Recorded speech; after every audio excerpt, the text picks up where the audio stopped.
sure. So what's your thoughts about the market right now? I think our market is it is up and coming, and it is coming back to what's called, kind of normalcy. I know we had a little bit of a consumers sitting on their hands, I feel, for the last 6 months. Mhm. We had some things that were slower. There was some prices that came back to kind of normal Yeah, since the pandemic.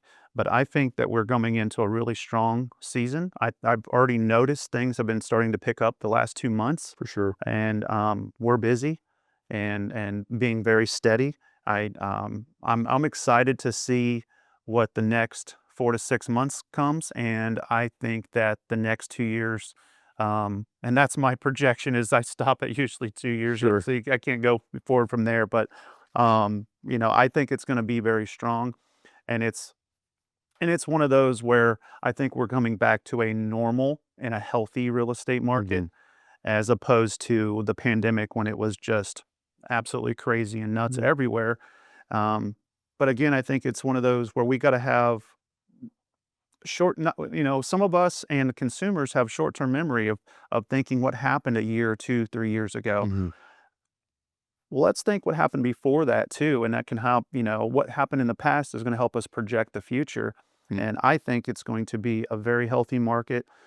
We have good inventory, so that gives buyers a lot of selection, for sure. and you know, I for one did not like telling my customers, "There's 8 offers on the table. We got to get ours in the next hour, and I need you to go X amount over list price to be a player in Waive this. your inspection, Waive your waive inspection." your appraisal. There you go. Like, I myself wouldn't wanna do that, but now I'm advising my customers, if this is the property that you want, this is what has to happen. Yeah, I think, people talk about the COVID pricing and all these things. It was a speculative time. I mean, how often is Florida the only place open in the entire world for Sure. vacation? And I think there was a lot of panic shopping during that time. Um, I do think it's changed our prices forever because of the exposure. I mean, I just got back from Colorado, and it's amazing how people visualize our area now. Because in the past, you'd say Destin, they say, "Oh, is that near Orlando or Miami?" And you say Destin, 38, Panama City Beach, and immediately like, "Oh man, y'all got those beautiful beaches." So, it was kind of weird. The oil spill kind of gave us a lot of press, even though the oil never hit here, and COVID created this visual, you know, it just really put us on the map compared to what was out there. What I'm also seeing is I think that now is a weed out time of so many agents that just jumped on board, because let's be real, during a COVID time period, even ones that weren't applying on a heavy level were getting deals done because the activity was just so strong. And, a lot of these agents have never experienced what a transitional market is, because it's been appreciating for about 12 years straight. And, as we saw, 2023 was kind of like the curve down from the peak. And then it's been kind of flatline. So it's hard to navigate a little bit because it's not going up or down a ton. But what I'm seeing is the confidence of the consumer is really starting to improve.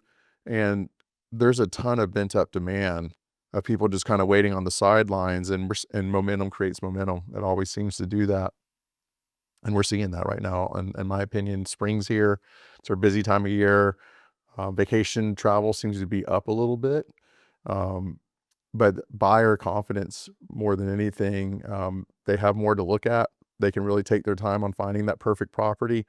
Whereas you said before, it was a difficult thing when you had a buyer willing and able and ready, and then you go look at what's available, and there was nothing available except for some of the leftover scraps. And now they can Sure. actually enjoy that journey and find something that they really love, and probably negotiate it a little bit better than you've been able to in the past. Oh, yeah, getting back to Yeah. negotiations, because There it were was not. a one-sided negotiation. Yeah. Yeah. No, I think it was like what you said with the agents that came in, during that we had like a mass hiring. Yeah. It was a industry that was booming, and everyone ran to there, if they had experience or no experience at all. Right. And it was just a mass exodus hiring of, "You know what? I'm gonna now get into real estate, or I'm gonna make this part-time." And there was those agents, that got in that really didn't have a passion or a drive for it. It was just a short term, let's make some money, because everybody was buying. Their uncles, brothers, family members, friends, everybody was Right. buying. Interest rates were low, prices were great. let's get in and buy something because everybody could afford it. I think now, more than ever, is now we're seeing, a lot leave the industry Yeah. because it has tightened up, and we're seeing really the advisors, the real estate advisors and the education and the ones that you said, I'll go back to TJ, that have that drive, that have those plans and procedures in place that Mm. say, "Hey, this is a long game. This isn't just something I'm trying to worry about what's happening this month or next month." And, they said, "This is a career, this is a business, Mhm. and I'm gonna treat it as such, and I'm gonna plan, my business for that." So I think the agents that are in here now are the ones that take it serious, that are really good, Yeah. and, just really understand the relationship. Again, building relationships with their customers and with other, industry experts.